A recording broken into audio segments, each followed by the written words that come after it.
But anyway, he takes this date to the movies and then over to another town, and Donish ends up being out all night on this date, I guess. And then in the early morning, he finally goes home, where his mom's body is still laying there. And this is where he pretends to discover her there. And he pretends to be shocked. And he pretends to cry. And he calls 911. You don't know what happened? No, I just got in from Galveston.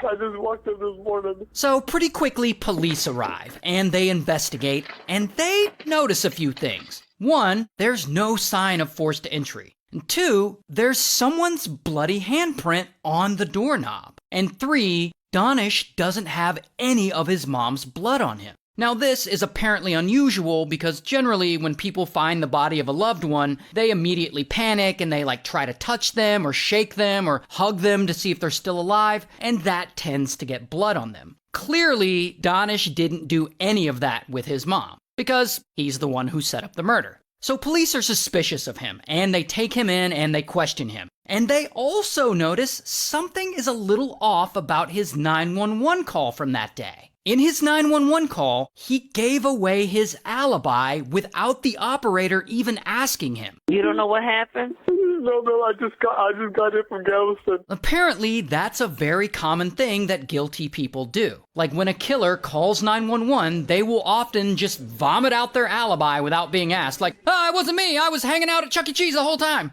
That's basically what he did. So police are looking at this dude like, yeah, you definitely had something to do with this. Regardless, police test the bloody handprint on the doorknob, and it's not a match for Donish. So they're still very suspicious of him. But with no evidence, they have to let him go. And he essentially gets away with having his own mother unalived.